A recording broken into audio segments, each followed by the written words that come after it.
Маршал Душук, здравствуйте. С вами Табарк Хаджимурадова. Я приветствую всех, кто смотрит новости 7 на канале Грозный. Все, что случилось за неделю, еще много интересного в нашей программе. Итак, смотрите сегодня.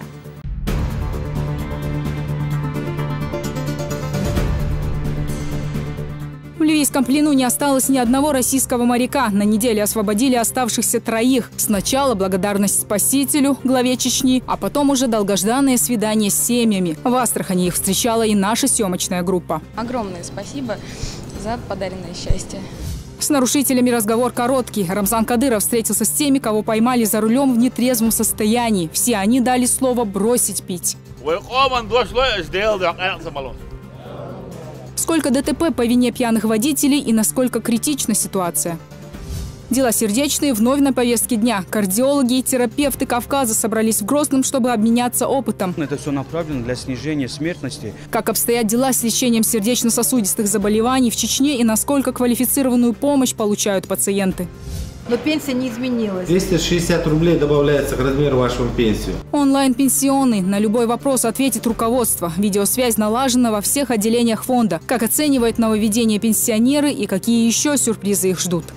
Озеленение республики идет полным ходом. У нас даже появился собственный питомник. Высадили 6500 саженцев. Лесной фонд пополняется, вместе с тем радует и столица. Каким деревьям отдать предпочтение, что лучше сажать в условиях города?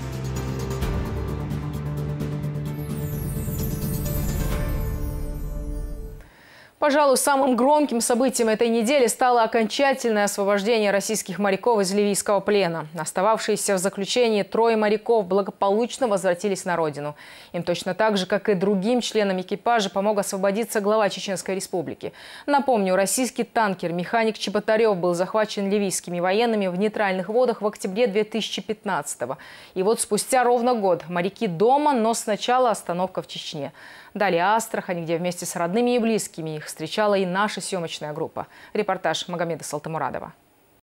Танкер «Механик Чеботарев» и 12 членов его экипажа самопровозглашенные власти Ливии захватили в сентябре прошлого года. Россиян обвиняли в контрабанде нефти. Судно конвоировали в порт Триполи. У моряков взяли телефоны и документы. Действия ливийских властей МИД России сразу же назвал незаконными. Во-первых, судно шло в международных нейтральных водах, а во-вторых, никакого груза, не говоря уже о нефти, на танкере вообще не было. Надуманный предлог, контрабанда нефти, судно шло в балласте.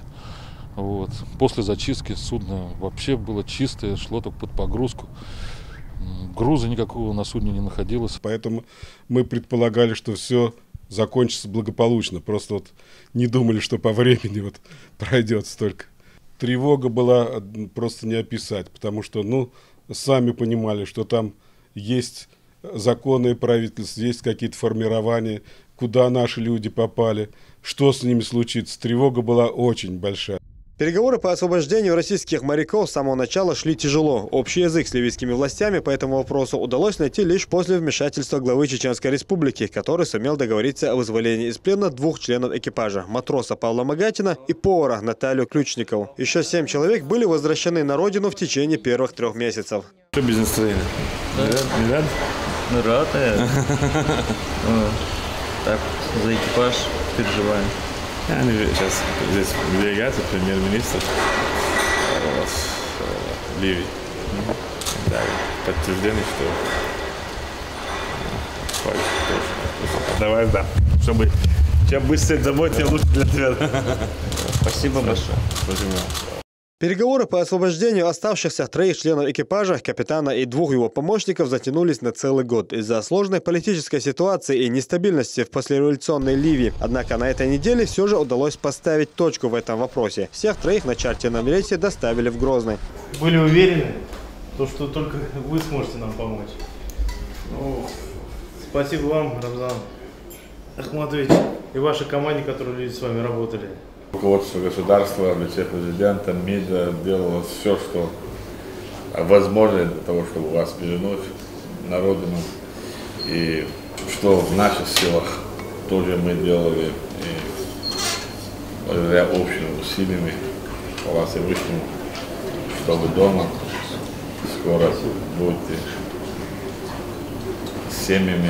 Переговоры по освобождению россиян из плена не раз заходили в тупик. Порой приходилось начинать все с нуля. Этот вопрос курировал советник Рамзана Кадырова, депутат Госдумы Адам Делимханов. Хотел бы от всего сердца вас поблагодарить, от нашей команды, от помощников и всех тех, кто участвовал в освобождении, в переговорах. Как вы правильно заметили, много было работы, и вы были в курсе каждых моментов, деталей переговоров, которые происходили. Они были сложные моменты, даже когда боевые действия шли. Поэтому от тех членов команды, которые предыдущие, и от одной женщины, мы знаем, что одна была женщина в этой команде, которая задержана, от всех них и от общественности и в Москве звонят со вчерашнего дня. Все там, молодежь, учащиеся там, вузов, разные люди, и депутаты государственных, Совета Федерации, все благодарят вас и также президента страны за то, что нам, как вы правильно сказали, доверил, поручил, и, как вы правильно сказали, мы не подвели.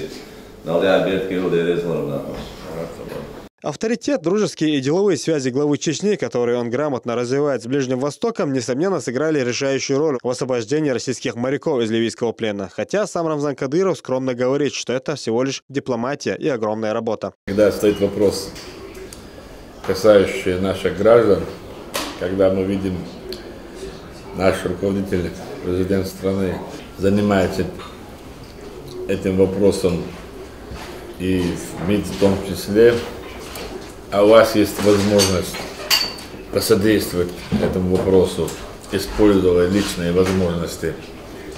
У нас как братские, дружеские отношения. Со стороны смотреть и сидеть, что-то у нас так не принято и не получается. Переговоры по освобождению пленных считаются очень сложным процессом, который даже при самых положительных прогнозах нередко затягивается на года. Главе Чечни удалось поставить точку в этом вопросе достаточно быстро, учитывая сложную ситуацию в самой Ливии, где до сих пор, можно сказать, продолжается борьба за власть. Поэтому заслуги Рамзана Кадырова в этой дипломатической миссии на неделе оценили даже в МИДе страны. Не открою секрета, если скажу, что для вызволения наших соотечественников, оказавшихся в непростых жизненных обстоятельствах вдалеке от Родины, была проделана серьезная работа, потребовавшая особого напряжения сил с учетом сложной ситуации в Ливии, вызванной продолжающимся там острым внутриполитическим кризисом. Для этого были задействованы все имеющиеся возможности. Привлечено множество самых разных людей, включая иностранных друзей и международных партнеров, откликнувшихся на наши обращения и помогавших урегулировать эту чувствительную для нас гуманитарную проблему, в том числе с выходом на самый высокий политический уровень.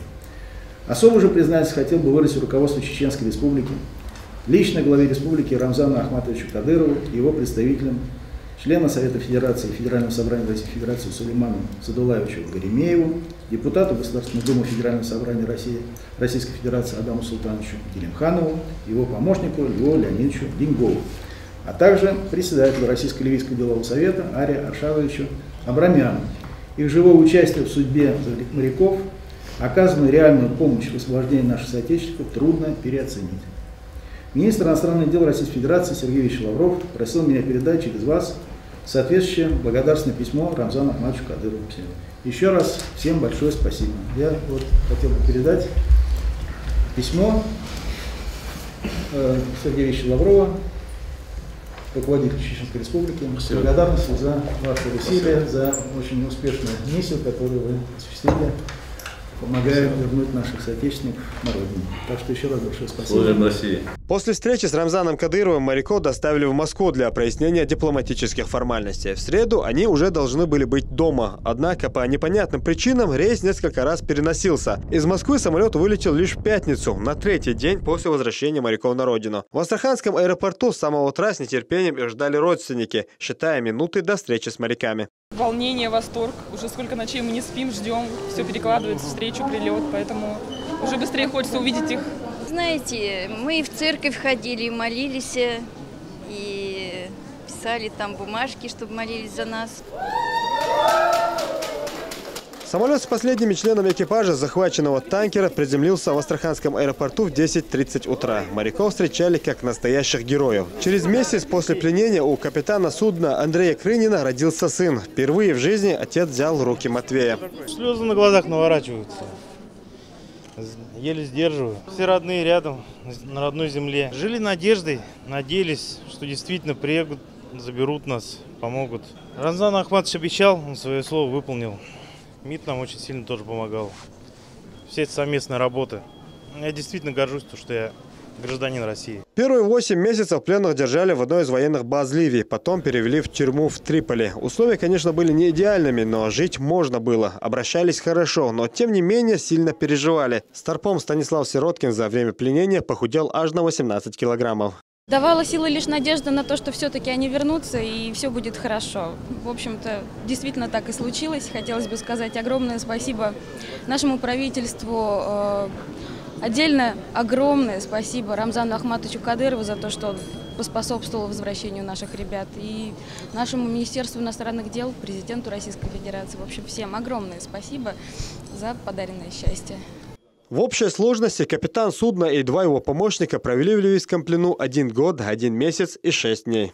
Весь город действительно был ожидание, все волновались. Я очень благодарен нашему Рамзану Хаджи Кадырову за то, что он участвовал, решил этот вопрос. И очень народ доволен. Накануне меня приглашал губернатор на беседу. Он горд, что Рамзан Кадыров непосредственно принимал участие в освобождении моряков. Думаю, что астраханцы не забудут то, что сделали.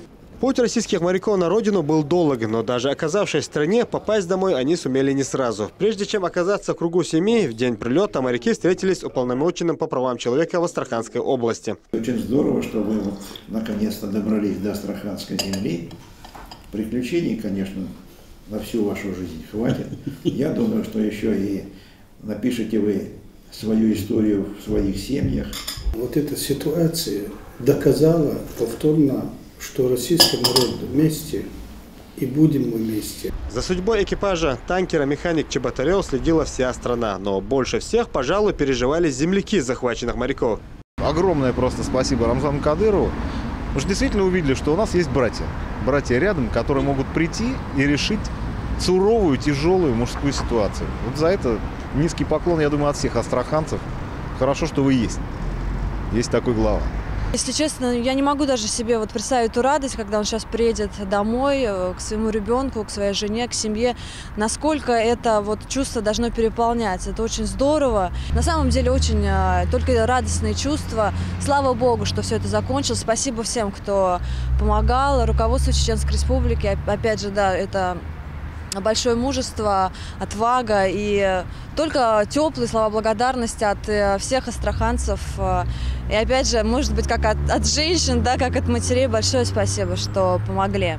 Мы отслеживаем сейчас буквально каждый день, едва ли не каждую минуту, когда они вернутся уже в Астрахань. И здесь, конечно, реально большая благодарность руководству Чеченской Республики за то, что так помогали всю эту ситуацию разруливать. Наверное, не будет границ радости их возвращению и радости родственников также тем людям, которым сочувствовал, переживал, следил за всеми этими событиями. Благодарственное письмо на имя Рамзана Кадырова написали родственники освобожденных моряков и губернатор Астраханской области. Персональным усилием главы Чечни, который ни на один день не бросал эту проблему из своего личного внимания и добился того, что сегодня эти ребята с нами. Мы вам очень благодарны, низкий поклон от родителей, от родственников, от всех астраханцев. Пожалуй, больше всех возвращению домой Старпома Станислава Сироткина рады его любимцы, которые, учуяв, что хозяин вернулся, сразу же бросились к нему. Узнали сразу же. Передали как по телевизору известие о том, что забрали этот танкер. Так и узнали. А с тех пор жили надеждой. Держались вместе родственники. Валерия Савицкого дома дожидались родители и друзья, которые устроили для него приятный сюрприз. За чашечкой чая помощник капитана вспоминает, как ему не хватало всего этого в далекой Ливии, где еда казалась другой и вкус свободы совсем не ощущался. Чувство радости, естественно, что наконец-таки в семье.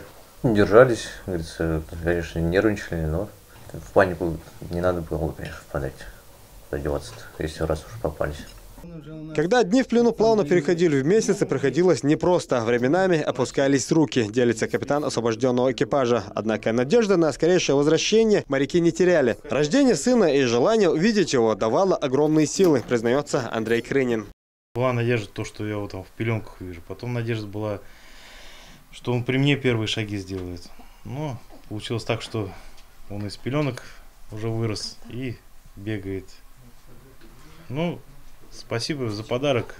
Я уже говорил Рамзану Ахматовичу, то, что к дню рождения дочери и сына я оказался дома. Все освобожденные ранее моряки уже вернулись на флот. Продолжают покорять просторы морей и океанов. Андрей Крынин тоже для себя решил, работу бросать не будет, но обязательно возьмет паузу, чтобы устранить пробел в воспитании сына. Так закончилась одиссея капитана и двух его помощников. Магомед Салтумрадов, Руслан Яхяев и Магомед Шатаев. Новости 7. Благодарность главе Чечни за освобождение российских моряков из ливийского плена на неделе выразил и первый заместитель директора Федеральной службы Национальной гвардии России Сергей Меликов. Он принял участие в работе коллегии МВД. Меликов отметил, что этот жест еще больше поднял престиж региона, в том числе и на международном уровне. То, что моряков удалось вернуть на родину мирным путем, говорит о высоком авторитете властей Чечни, подчеркнул Сергей Меликов. Он также поблагодарил Рамзана Кадырова за обеспечение законности и порядка в республике. По словам Меликова, Чечня является гарантом стабильности на Кавказе.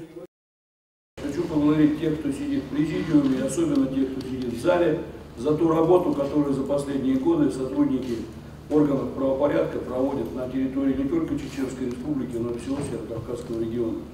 Потому что многие проблемы, которые сегодня уже ушли на нет, а свидетельством тому явился форум безопасности, который в мае на международном уровне высочайшем проводился в Чеченской Республике. В этом, конечно, заслуга тех, кто в свое время с оружием в руках, а сегодня уже с буквой закона приводит работу всех структур Чеченской Республики в надлежащий законный лад.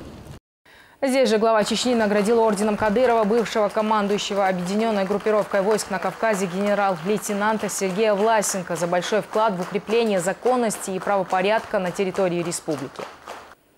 На неделе глава Чечни предложил объявить 2017 годом единства и процветания. Об этом Рамзан Кадыров написал в своем инстаграм. По его словам, вся страна сегодня должна сказать «нет» действиям, которые могут расшатать основы нашего государства.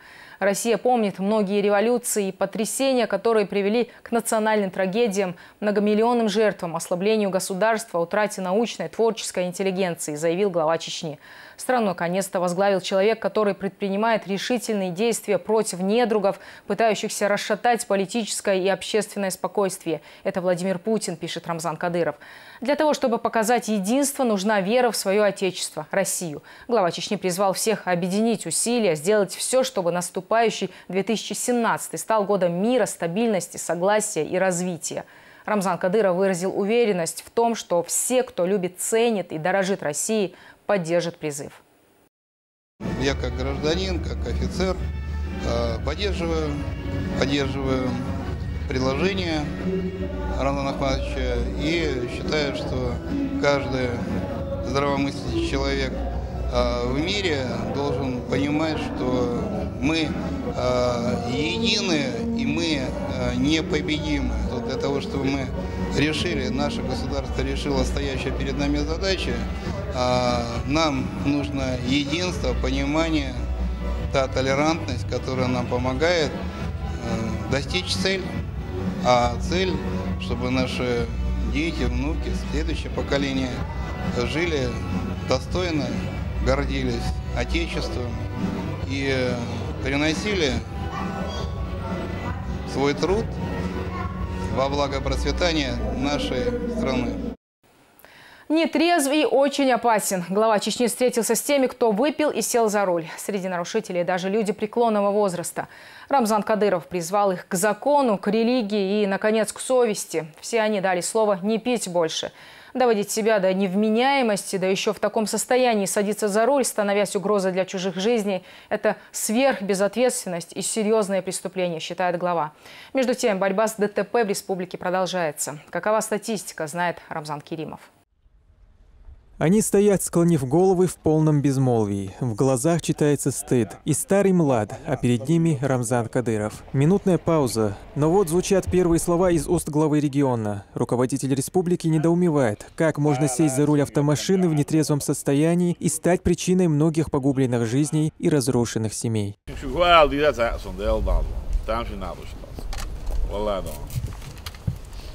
Zo zullen ze dan. Taak wordt gelbak, kom maar hellijk, taak hoe moet je het? Zo het handel Oostenrijk het zo. Lekker maar vertekt het zo. Hoe dat je? Maar tegen niks zo. Maar tegen shit echt letjes na zo. Nee, nog letjes na zo. Shit duizel Belgisch na zo zo. Ja, wat in. Hoe die is voor het uit. Dat als je keert me wel en zoals je een buur komt schieten, keert als je zo doet, je doet je naar haar, ja, roept de Russia boos, giel kan je nog zo keer wel eens, giel je wacht je nog zo'n, wel eens je maar als je naar haar je daar uit met loopt boos, want dat is zo oezel, peetboot, jachtjoot, uisjoot, ta. Tegen Duits door hem toe, het gaat nog Duits.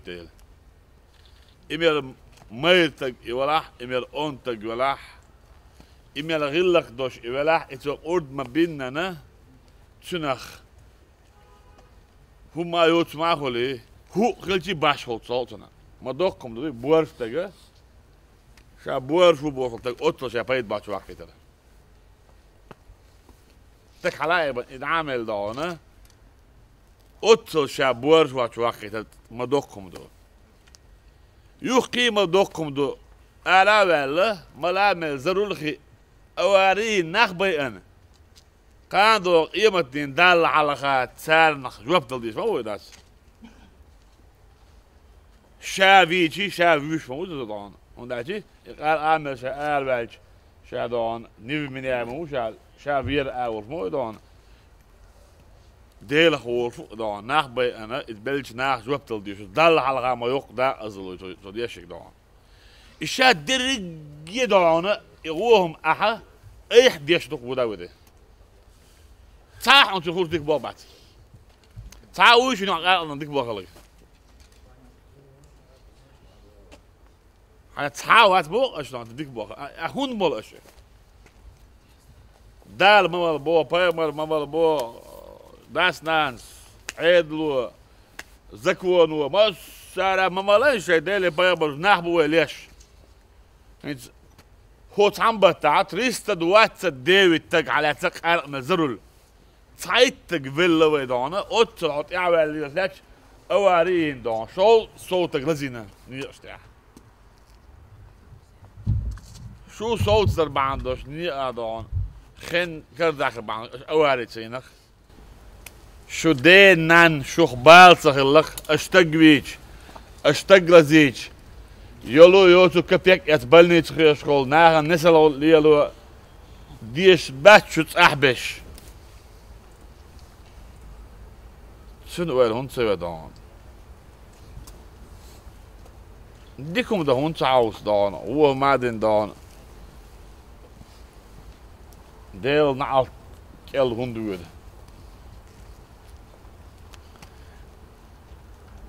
حيدانان ديل هون دوه Представители старшего поколения, согласно чеченским обычаям и традициям, являются примером для всего народа и эталоном высокой нравственности. Однако среди задержанных нашлись и пожилые люди, что неприятно удивило Рамзана Кадырова. К ним отдельные вопросы.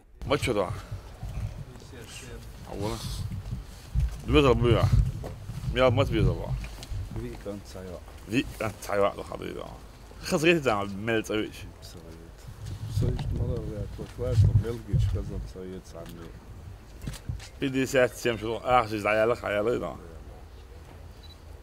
دير ورا عن نرخ عن حد يوزل ميل تجي تسوي ودي دري شيء خيان صار بروبلمي مع هاي خير حد يوزل بيلن ما بقى ما باش أحسب بيلن ألدر ها بيلن أيضا وين فيك أنت سايوقتش كأن التجوادان خوش لي بالله وقيد عدوان مردا توندا نيندا ديدا دير حستا ديرن كامبيت ويتش قيد عدوان عتسويز حضروا لك تجوية وويز حوارين دون سويز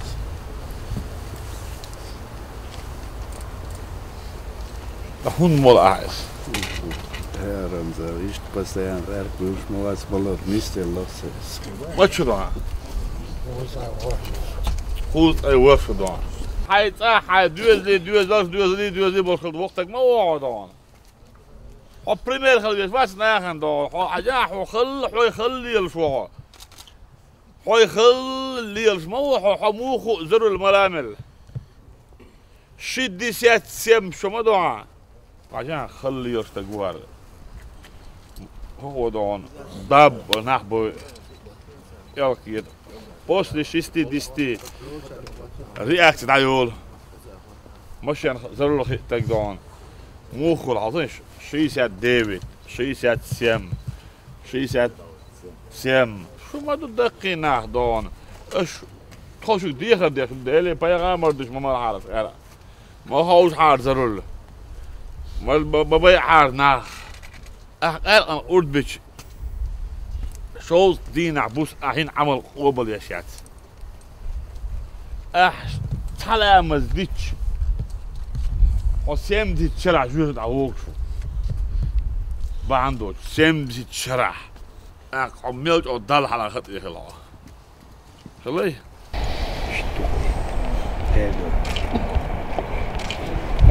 كان دعغزيتاي نيستو Otsal Duits laat zomaar deze mega dat zei zomaar die mocht er dat staan. Rilke gillen, uit gillen, niet dan, maar olerie dan. Boos gillen. Ashale doos toch eens. Allah billah. Dan doos dan. Die is dat schon dat staan. Dela shoe. Khazgish حدا لا توش dat staan. لا. نهو نتبع زي صوت ديش دور dat staan. Hoe die na صوت ديش dat staan. Na بولي ديش staan. بعنش على يحفوا اش دو يقوبوا المولناش ديلي بايمر دوش دام بيحك باتري وني عادن باتري ديلا ورا عن نربو نرو شيدين اوارين تقويني شن خاش مدو شادون حلاقي من شادروا الماء عشان نحبي شوي. Продолжая беседу, Рамзан Кадыров в очередной раз напомнил задержанным о тяжких последствиях употребления спиртного и вождения в нетрезвом состоянии. Он призвал их отказаться от вредной привычки.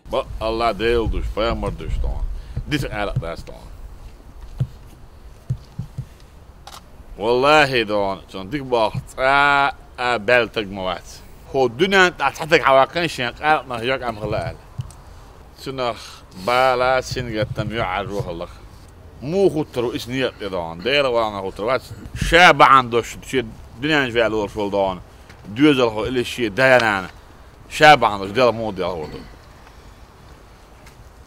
شاب عندوش ترينان سير الخويتوز لي ورس فلدان خويتوز لي ورس شاب عندوش ترينان يال سير هيد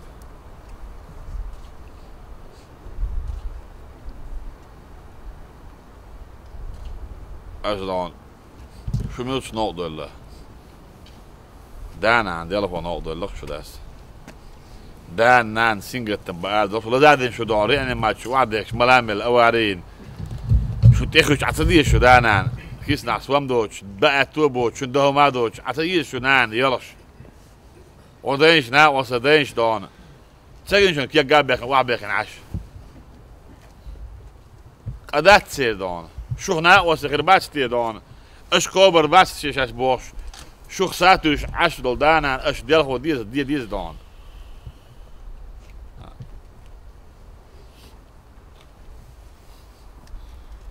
هو ما كان عاملوا دات دون ترينيت قاعد دون شالا شنو جديد دوش لا غير مش من دات نرجع ما نشغل دريات ليش هيت نشغل دريات ويقوم ندوش لو اش ديال ده قاعد مالون ها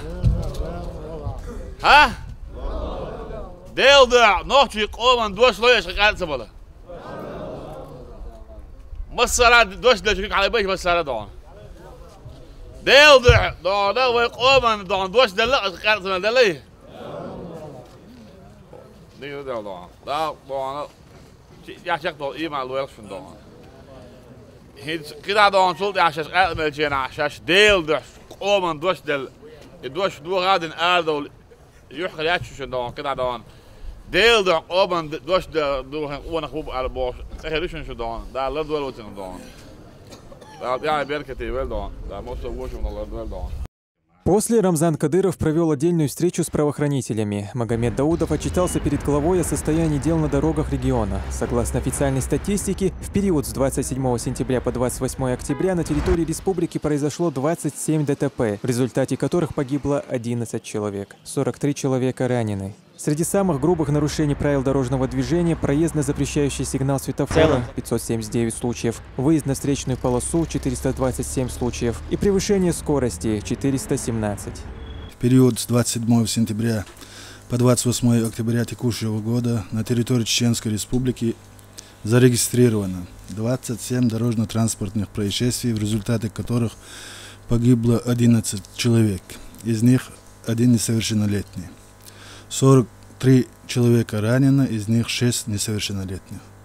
По всем указанным происшествиям следственными органами проводится процессуальная проверка. Рамзан Ахмадович, поручение елчил деха районшка. Тхайш дас дуалхша, каждый день ахдиона. Именно поручение деха бог б. Если ахдиона кайек речь белош бина, все равно диона. Тадан шариал. حش دهانا مینوس یوید عدم شر بعی شوست قوی ولیروی حبروچینی دی عبوق بیش قویوکش بون پستش دینه عبوسی وستولاتیش цутяха.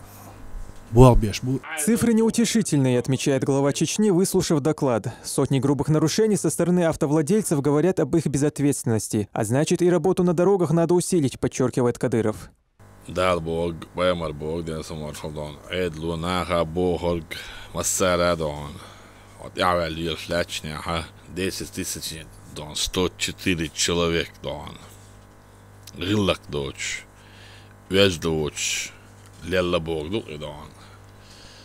Sha är väl ner där don. Sanbata. Jag är en god kväll då don. Iza don, bok don. Singat medan kabel. Och det är ju helt dåligt för nach. Och nu är så mycket då. Och nu är bort خربات. bort och nu är meld så håller det redan varit خربات. Ja, dan وين يشتي كده دون kultur دون خيتر. قلق يزدن قال يا إيمان صبر مصر ما دون دوش خلوي شو يتقدون. هور تج شاسن دان اسنيت ياها ويفوس لروي فوس دان بولزو سلوچم دان ناچي قومي قيقم بقوي دان شدالي بايمر دوش دان لري ني باونش يدعى بوغ دان علم شناهيه ديش شناهيه شاش تج دان نيت ياح لزي ني فيلي وبحلق أعمل ألدره نروشينين وولشلتن يوم مواليل كلا إيقن شوالبيش واش مدي عوالش يوم مواليل إزديك تقول إبلش مباخيل نروشين تقوينيتو أو تودو بيك بوش تقوينيتو داس دون أغنية بيك بوش تقوينيتو دون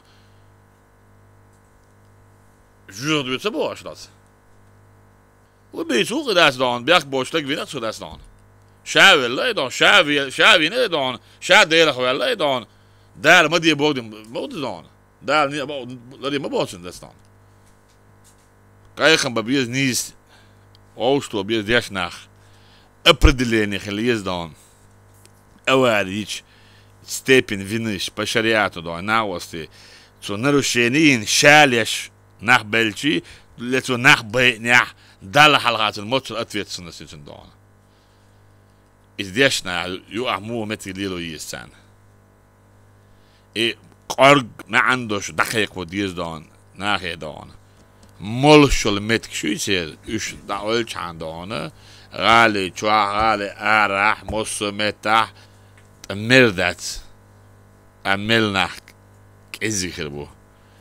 Здесь же Рамзан Кадыров заявил, что работа стражей порядка каждого района в конце года будет проверена и по ее результатам приняты соответствующие решения.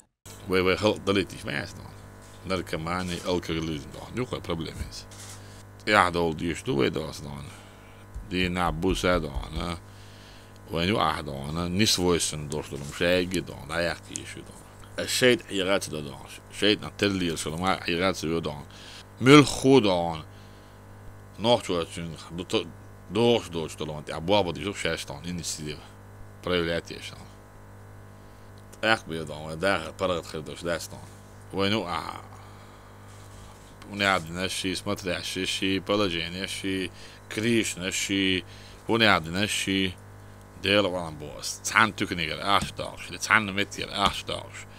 Таг зреоня хала. И цнземешен волшур, таг ват дело уранер наш утрмот, стастан. Аздабу нахи дастан. Оставьте людей работать, когда аппарат.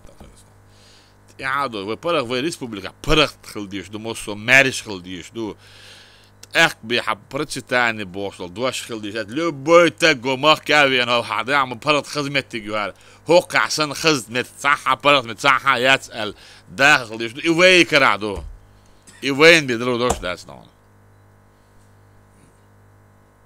إيوين بيدلو دوش داستون وبرد داخل يشدو وناخ دون وختيش يشدو وناخ وقت يشدو وكذا نير دو داتس دل أردل داتس في دون عزيش Deel door geld door willen aarden te bossen. Deel door geld door dan with landless niras materiële glad smerte hoor is dat scheda. Ja, dat ga je die steeds dan. Nog toe je een woord ja kunt weg mille wala. Je wil master ook. Zelfs dan barot dit dan. Mitch wala niet meer net zien dat dan. Is informatie milk region wala dan. Na de previsie de mooi.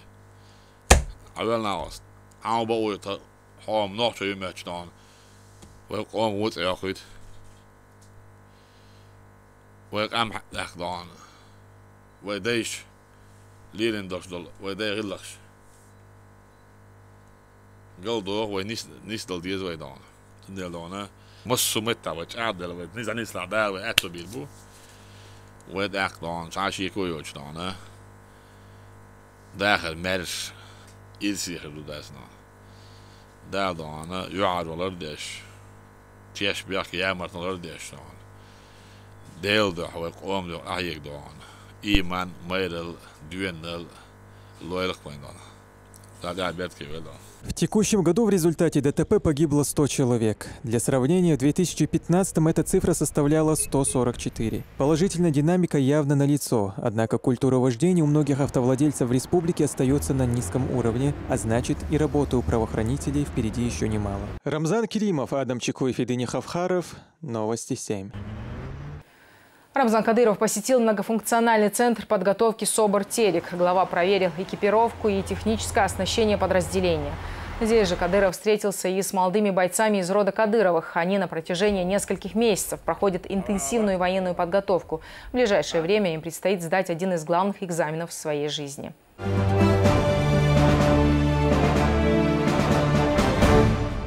На неделе глава республики произвел структурные изменения в правительстве. Появилась новая должность – вице-премьер по взаимодействию с правоохранительными органами, силовыми структурами и органами местного самоуправления. С Абдуллы Магомадова сняты полномочия вице-премьера. Он остается министром экономического развития и торговли.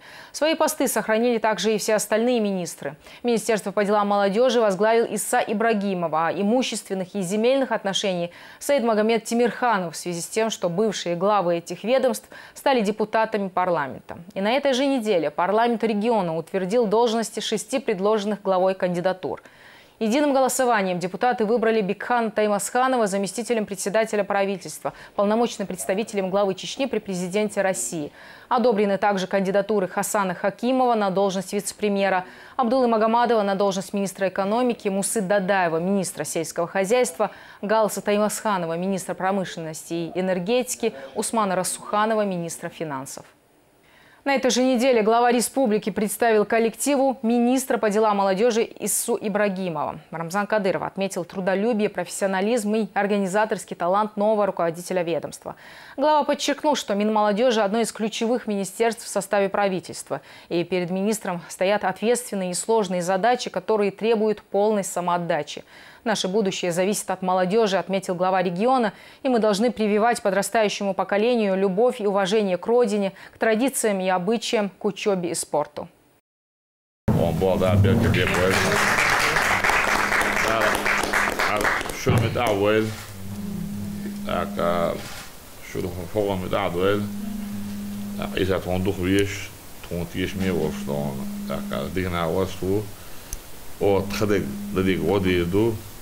Любое движение, что он чекает, он угантует, он да, молоха, он элдош, кетам бош, майра бош, дюнош ганту, бобе бобе, тишту, шик диас явар элч, что сада, шадиги что на вас, кавлиш, вы на вас иду, хока дон, что шаби хока сумка на вас го, хока о хокей хаja шамбо, элчи коз мустауша.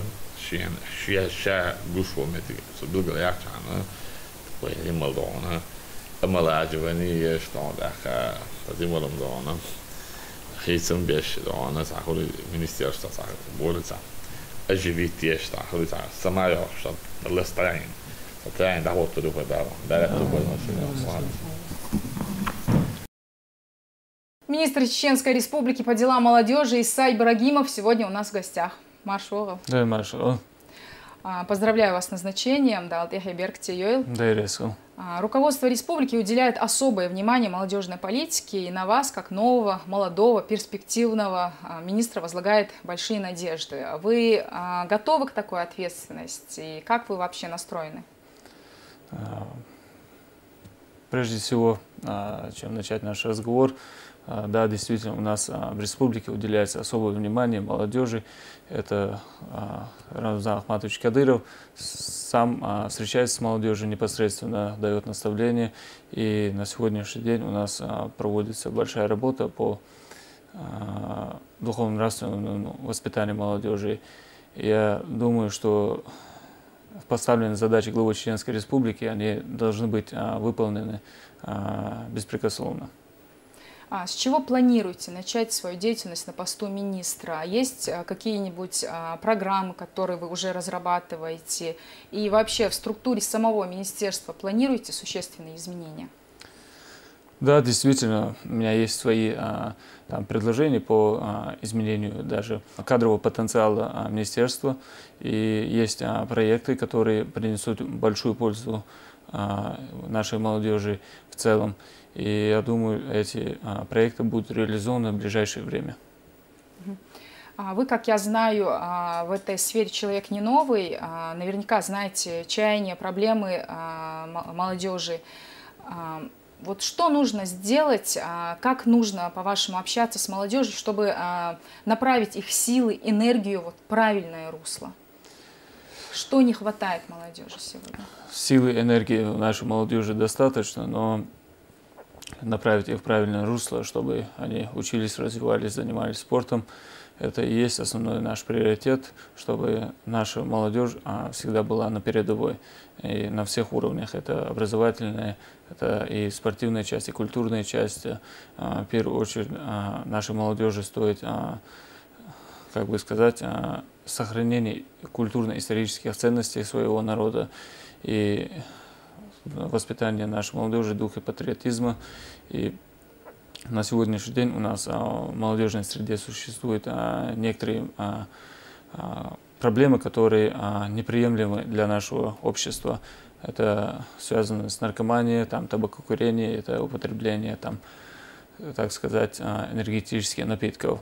Это негативное проявление в обществе, это для нас непристойно в нашей среде. И по этим направлениям, я думаю, что у нас и сегодня даже проводится очень большая трудоемкая работа. Наши молодежные общественные организации, входящие в Министерство по делам молодежи, они проводят очень много работы по профилактике дорожного движения, профилактике наркомании, табакокурения, алкоголизма. И наша молодежь, она должна быть примером во всем для подрастающего поколения. Как давно вы работаете в этой сфере? С чего начинали и почему решили выбрать именно этот путь? Начинал я с помощника первого вице-премьера и заканчивая последнее время работал помощником председателя парламента.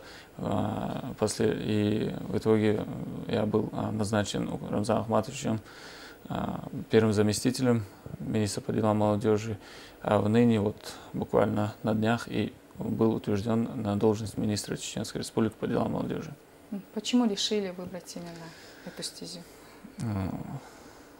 Выбрать этот путь, я, работал с молодежью, но никогда не думал, что буду работать именно в Министерстве Чеченской Республики по делам молодежи. Выбор Рамзана Ахматовича, он всегда был правильным, и я надеюсь оправдать все надежды.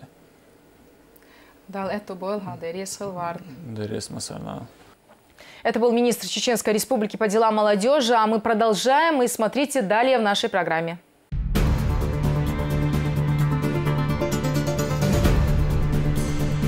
Дела сердечные вновь на повестке дня. Кардиологи и терапевты Кавказа собрались в Грозном, чтобы обменяться опытом. Это все направлено для снижения смертности. Как обстоят дела с лечением сердечно-сосудистых заболеваний в Чечне и насколько квалифицированную помощь получают пациенты.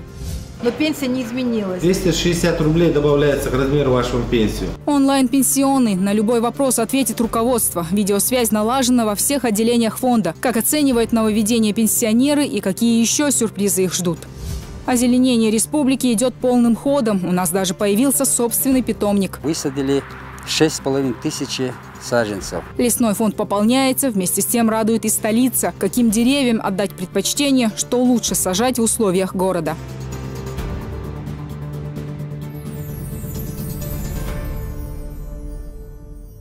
Кардиологи и терапевты Кавказа собрались в Грозном, чтобы обсудить проблемы сердечно-сосудистых заболеваний. Здесь прошла 6-я научно-образовательная конференция, основная задача которой – совершенствование профессионального уровня врачей.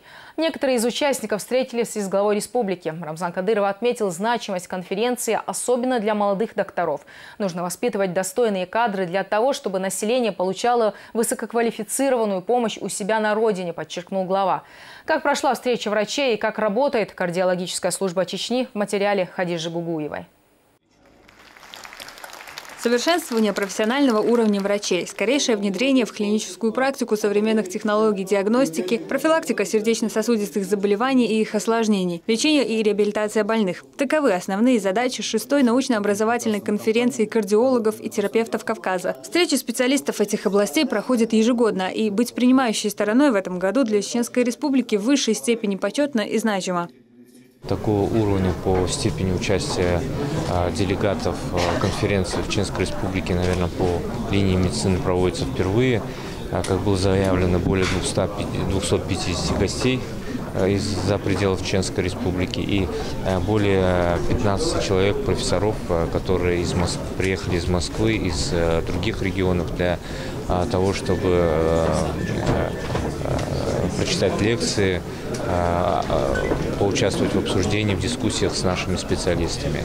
И каждая секция, которая проводится в рамках этой конференции, она проводится с участием и наших специалистов. В рамках конференции врачи различных профилей смогли обменяться опытом и знаниями. Говорили здесь и о положительных результатах работы по снижению смертности от сердечно-сосудистых заболеваний. Также участники выступили с докладами о достигнутых успехах в той или иной направленности. Кроме того, они представили коллегам свои разработки в фармацевтике и новейших методах лечения. Эти препараты, которые представлены, они уже на рынке зарегистрированы. Мы нерегистрированные препараты не имеем права представить. Безусловно, регистрированные они на рынке имеются. Мы всего лишь показываем какие-то показания, какие-то лимиты, чтобы у врача была дополнительная информация.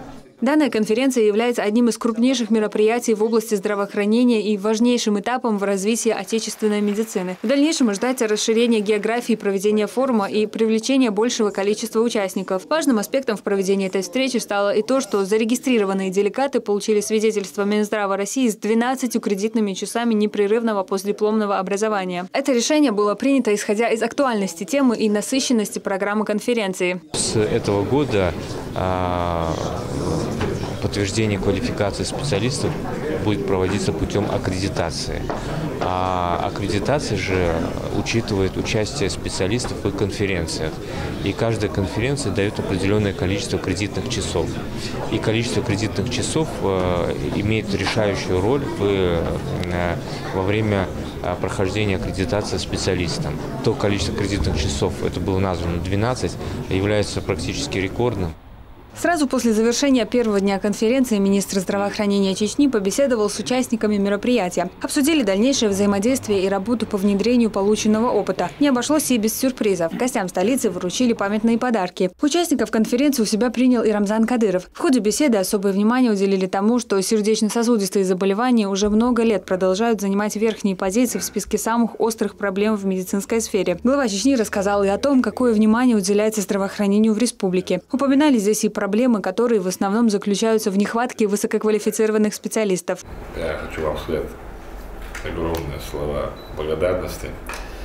И я уверен, что мы поставим на новый уровень медицину нашу, как и другие направления. Сегодняшний ваш приезд – это еще дополнительный наш стимул, импульс. И если вы будете дальше помогать нам, мы просим вас, чтобы вы помогали, чтобы мы выросли своих специалистов и нужных специалистов направляли нам хотя бы временную командировку. Мы можем предоставить жилье, возможность создавать для них, которые именно, чтобы они здесь обучали и работали пока временно. Обсудили на встрече и вопросы взаимодействия чеченских специалистов с коллегами из других городов. Гости выразили готовность к сотрудничеству в различных направлениях. В частности, речь зашла о спортивной медицине и кардиологии. Также врачи прокомментировали прошедшую конференцию и высокий уровень ее организации. Это не комплимент. Вы действительно гордость не только Кавказа, но и всей России как патриот, вы как образец. Мы все, как доктора, желаем вам, чтобы вы себя берегли. Потому что вы работаете очень много. Я в Инстаграме, член в вашем фан-клубе, я вижу, как много работаете. Мы хотим, чтобы вы еще долго управляли, показывали всей России, что как можно на примере одной республики создавать действительно большие достижения. Просто мы хотим, чтобы вы все очень долго это сделали, не какое-то время. Поэтому берегите себя, пожалуйста. Мы как врачи вам говорим. Заболевания сердечно-сосудистой системы – одни из часто встречающихся в нашей республике. В большинстве случаев это артериальная гипертензия и ишемическая болезнь сердца с наиболее тяжелыми ее проявлениями, как инфаркт миокарда. К счастью, в республике уже давно созданы условия для оперативного лечения этих заболеваний. Есть необходимое оборудование, проводятся работы по повышению квалификации специалистов. На иногороднее лечение здесь направляют только в самых крайних и тяжелых ситуациях. Открывать службы тяжелой большой кардиохирургии – это не всегда рентабельно, потому что эти службы, они очень дорогостоящие, и регион не каждый регион может потянуть создание и длительное существование подобных служб. Это понимают и в федеральном центре, и поэтому несколько лет назад, где-то в 2009-2010 году, по всей стране были построены 7 федеральных центров, которые отвечали бы за регионы. Вот подобный центр создан и у нас в Астрахани. К этому федеральному центру сердечно-сосудистой хирургии относится 22 миллиона населения на юге России, и они обслуживают их по наиболее тяжелым проявлением и ишемической болезни сердца, то есть это открытая операция с использованием аппарата искусственного кровообращения, это и операции при пороках сердца, это и некоторые очень затратные высокотехнологичные методы лечения в виде имплантации кардиовертеров, дефибрилляторов, то есть аппаратов, которые предотвращают внезапную смерть. На сегодняшний день руководство республики уделяет особое внимание развитию сферы здравоохранения. Это создание медицинских учреждений, подготовка кадров и внедрение новейших технологий. Однако, по словам врачей, все это не даст должного результата до тех пор, пока не будет восполнен пробел во взаимодействии с населением. И сегодня основная их цель – донесение до граждан о новых возможностях и методах диагностики и лечения, которые осуществляются в регионе. Посредством выполнения этой задачи они ожидают значительного снижения числа больных, выезжающих за пределы. Хадижат Гугуева, Магомед Сульманов и Магомед Шатаев. Новости 7. В Чечне близится к завершению реализация программы автоматизированного учета электроэнергии. Новые счетчики появились почти в каждом дворе. Они показывают дату, время и точное количество потребленной энергии. А самое интересное – это то, что всю эту информацию контролер может увидеть, сев за рабочий компьютер в своем офисе. Есть и другие плюсы в новых приборах, один из которых – экономия. Подробнее Ислам Магомадов. Такие счетчики теперь можно увидеть в каждом втором дворе. В глаза бросается необычное табло. Все отражается в цифровом формате. И дата, и время, и потребляемая электроэнергия. Большой плюс новой системы в том, что теперь за счетчиками можно наблюдать дистанционно. То есть контролеру не обязательно обходить дворы и сверять данные. Достаточно сесть за монитор и ввести нужный адрес. Для абонента тоже очень выгодный вариант. Для электромонтеров по транспортировке, которые собирают, формируют полезный отпуск. Им каждый месяц не надо ходить к абонентам. Мы можем автоматически через компьютерную базу данных у нас происходит сбор всех данных через автоматизацию приборов. Новые счетчики устанавливаются по программе системы автоматизированного учета электроэнергии. В Шалинском районе, например, более 21,5 тысяч абонентов. К единой системе подключены 14 500. Для потребителей автоматизированный учет имеет ряд плюсов. Один из них – точные данные. Скрутить, накрутить или провести другую операцию с данным прибором просто невозможно. Они как энергопоказывающие счетчики, они оправдали себя. Во-первых, они не подделываются, не останавливаются, ничего не делаются, они показывают то, что есть. Там есть часовой механизм, все показывается в цифровом положении, их киловатты показываются, как подсоединяется, как отключается. Все, когда отключили, когда остановили, все это там показывается. Есть там специальные таймеры, они очень хорошие счетчики. Из 16 гидроэлектростанций и районных электрических сетей по новой системе, правда пока частично, работают 13. В остальных 3 планируют принять программу до конца этого года. Абонентам, которые хотят установить счетчики автоматизированного учета, нужно иметь договор с ресурсоснабжающей организацией. В противном случае приборы учета придется покупать за свой счет. Приборы учета, которые до сих пор стояли, там энергомера SE101, энергомера CE6803, они не опрашивались. То есть загрузить на сервер, чтобы они удаленным доступом опрашивались, такого не было. Сейчас, когда установлены уже приборы учета с радиомодулями передачи данных, у нас получается, что мы экономим человеческий ресурс, там, топливо и противодействие хищению электроэнергии. То есть этот прибор учета более защищен, чем предыдущие. Всего на обслуживание Чеченэнерго более 290 тысяч абонентов. Из них половина проходит по программе автоматизированного учета электроэнергии. Прежде всего, программа призвана снизить и свести на нет электропотери. Она реализуется сразу в 3 регионах – в Чеченской Республике, Дагестане и Ингушетии. Сама идея этой программы, конечно, ее мы считаем правильной. Почему? Потому что автоматизированная система передает без необходимости обхода вот этих приборов учета абонентов напрямую в центр по учету электроэнергии, здесь управление информацией. Поэтому она цена и смысл ее в чем реализация? В том, что она бесплатна, с помощью этой программы бесплатно, без оплаты устанавливаются приборы учета. Вопрос сверхнормативных потерь электроэнергии в Чечне стоит остро. По словам электриков, дистанционный контроль также снижает затраты обслуживающей компании. Реализация программы автоматизированного учета электроэнергии близится к завершению. Насколько она себя оправдала, будет ясно в конце этого года, когда службы подведут итоги года. Ислам Магомадов, Алан Такаев, Магомед Шатаев. Новости 7. Военно-спортивная игра «Гонка героев» пройдет в Чеченской Республике. На неделе руководитель проекта, который призван возродить массовый спорт в России, Ксения Шойгу прибыла в регион и ознакомилась с местом проведения очередных игр. Это международный учебный центр сил специального назначения, который строится в Гудермесе. Гостю сопровождал глава республики, а помощник главы Даниил Мартынов рассказал и показал, где будет пролегать маршрут участников гонки. За 3 года существования Лига героев провела около 60 мероприятий в 14 городах России. В основе состязаний кросс по пересеченной местности с различными препятствиями.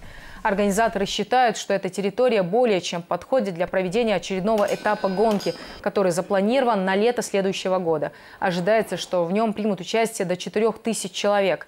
В ближайшее время начнется оборудование маршрута. Вот один полуостров, а вот остров, который мы тоже можем включить для зрелищности и для красоты. То есть здесь будет переправа организована. Одна переправа, вторая – это река. Это, естественно, река. Мы ее планировали увеличивать, расширять. Соответственно, она здесь ложится тоже вот в эту трассу запросто можно положить.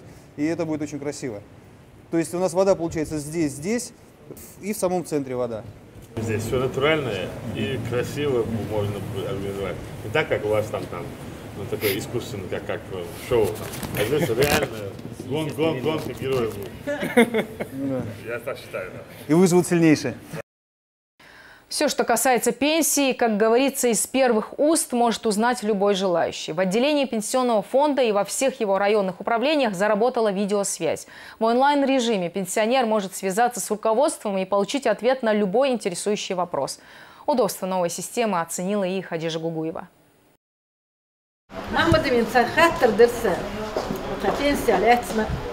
В этом году, в феврале месяце, была произведена индексация пенсии, но пенсия не изменилась. Размер пенсии, если у вас 6500 рублей, плюс индексация 4%, то есть это абсолютное выражение, 260 рублей добавляется к размеру вашего пенсии. Соответственно, ваш размер пенсии доводится до 6760 рублей. И государство вам, доплачивая, доводит вашу пенсию до прожиточного минимума.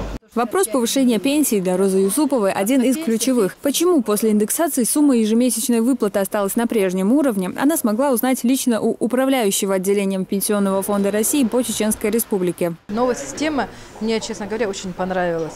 Доступность, самое главное, пенсионерам. Пришел любой, если у тебя какой-то вопрос, я видела на компьютере все фамилии прописаны, любой начальник отдела, любого отдела, можно нажать кнопочку и с любым вопросом обратиться туда, естественно, получаем полный ответ.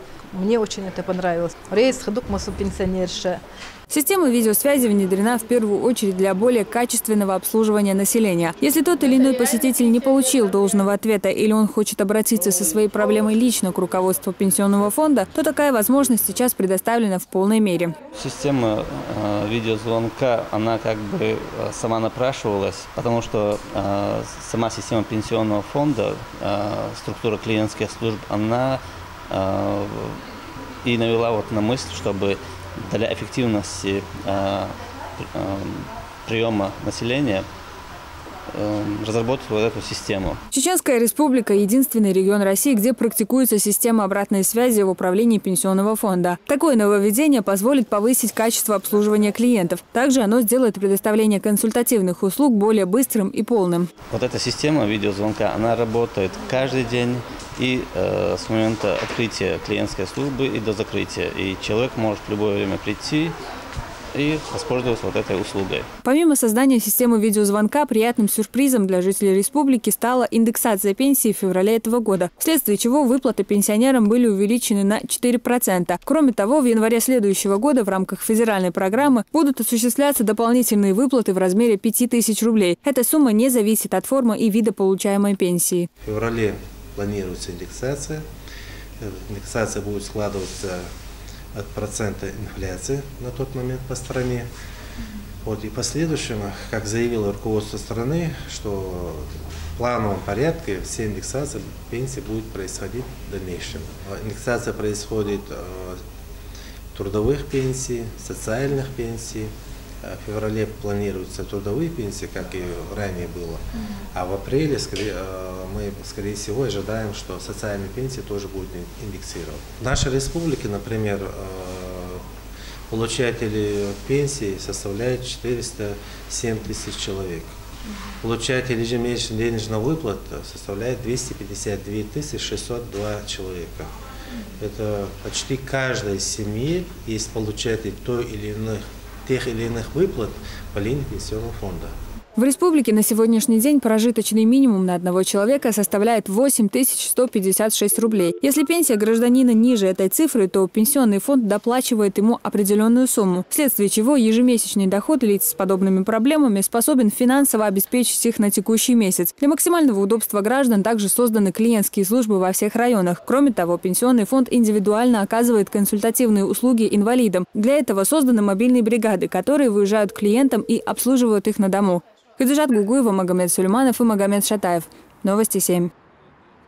Программа лесовосстановления в Чечне идет полным ходом. Проводятся массовые акции озеленения, завозятся самые разные породы деревьев. Мало того, их теперь начали выращивать в самой республике. Заработал питомник, где уже высажено более 6000 саженцев. Парки, курорты, аллеи, лесополосы. Зеленые насаждения появятся везде, где сочтут нужным компетентные службы, которые следят за тем, как, где и что сажать. Их советы выслушала и Марьям Керимова.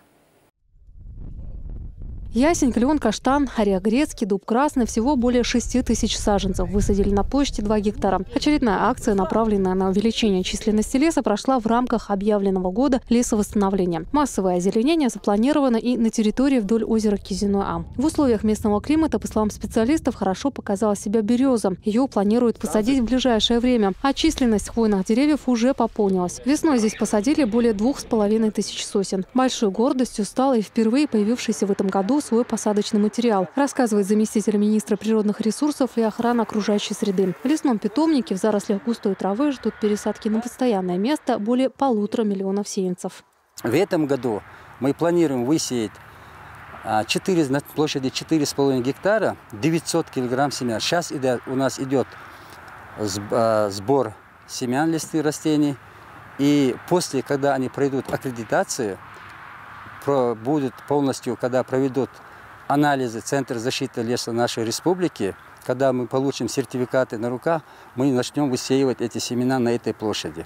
Регулярно пополняют численность леса и в Грозненском дендрологическом саду. По словам лесничего, многие виды деревьев за период военнодействия попросту исчезли. С тех пор была проведена большая работа по посадке новых саженцев – североамериканской туи, турецкого каштана, кедра. Однако многие в силу различных причин так и не прижились в местных широтах. Мы приобретали разновидности клена. Это, мне кажется, по своей декоративности очень интересный был материал, но в силу таких разных природно-климатических условий они у нас не прижились, некоторые сорта. Специалисты, которые работали в дендросаду, работали над тем, чтобы прижился у нас кедр сибирский, но он у нас ни в какую не приживается. В условиях леса к многолетним растениям требования одни, а в городской черте уже другие, рассказывает Комитете городского хозяйства мэрии столицы. По их словам, в Грозном высаживают преимущественно молодые деревья с небольшой кроной, особенно вблизи многоэтажек, чтобы не мешали электрическим проводам, а при посадке не повреждали подземные коммуникации. Вдоль дорог, где оживленное движение, где тротуары, мы также стараемся сажать более компактные виды деревьев, чтобы они не создавали помехи движению автотранспорта, не закрывали знаки, не создавали помехи опорам освещения, светофорам и так далее. Зеленые насаждения, растущие в пределах города, постоянно контролируются специальными службами, чтобы кроны не разрастались до больших размеров и не создавали неудобства. Деревья с развитой корневой системой, как правило, высаживают в парках и скверах. Им относятся клен, ясень, липа, ива, ель. Их главными преимуществами является то, что они устанавливают оптимальный баланс влаги и тепла, поглощают городской шум, очищают воздух. К тому же устойчивы к болезням и вредителям, растут быстро. В лесопарковых зонах такие деревья нет необходимости подстригать и придавать им специальную форму. При этом компактные деревья дают мало тени, но более устойчивы при порывах ветра. Особенно интерес такие растения представляют для владельцев предусадебных участков, когда проектировать ландшафт приходится с учетом пространственных ограничений. Большой выбор в этом смысле предлагают всевозможные декоративные питомники. Для создания таких форм ведущие растениеводы мира трудятся много лет. Экзотический вид этих растений привлекает покупателей и дает эстетическое наслаждение тем, кто их уже приобрел. Люди берут клены, липы, катальпы, любимое дерево наше, катальпа. Кому-то надо летение, кому-то это надо просто, чтобы для красоты. потому что для красоты есть именно, вот, например, опять-таки краснолистный клен, он тень не дает только для красоты. Привозят такие растения в основном из-за границы – Италии, Германии, Польши. А затем, чтобы вместе с ними не завезли в нашу страну опасных вредителей, следят сотрудники Россельхознадзора. Официальными питомниками у нас проблем нет. Проблема бывает в чем? Люди завозят массово неконтролируемую продукцию. У нас есть стихийные рынки бывают, и там мы выявляем продукцию без каких-либо даже соответствующих документов. К счастью, каких-то определенных вредителей не находили, но факт то, что с ними надо, это более опасно. На наличие необходимых документов проверка ведется и при въезде в республику. Рейдовые мероприятия проходят и на территории рынка. Работа активизируется весной-осенью, ведь в случае оплошности больное растение или семена могут нанести вред всему лесному фонду Чечни. Наличие документов также позволяет покупателю быть уверенным в приобретенной продукции. Мария Керимова, Магомед Сулейманов, Магомед Шатаев, Новости 7. Глава республики принял участие в закладке капсулы под строительство Олимпийского центра дзюдо в Грозном. Комплекс будет назван в честь президента Владимира Путина. Глава отметил, что центр станет одним из лучших в стране, и в нем создадут все условия для спортсменов. Здесь же построят гостиницу на 100 мест и зал для соревнований вместимостью несколько тысяч человек. В нем смогут проводить сборы дзюдоисты-спортсмены из других регионов. Грозненский Терек на выездной встрече разгромил Екатеринбургский Урал со счетом 4-1. Матч 12-го тура чемпионата России по футболу состоялся в это воскресенье. У грозненцев голы на свой счет записали Беким Балай, который забил 2 мяча, и Аблайм Бэнг. Еще один мяч в свои ворота забил защитник Урала, неудачно замкнув прострельную передачу. После разгрома над своим соперником Терек поднялся на 4-е место в турнирной таблице. Следующий матч грозненцы проведут дома на Ахмат-арене 6 ноября с Санкт-Петербургским «Зенитом». На этом все. Смотрите нас в следующее воскресенье. Мы расскажем вам о самых важных и интересных событиях. Спасибо, что были с нами. Адик Йотши.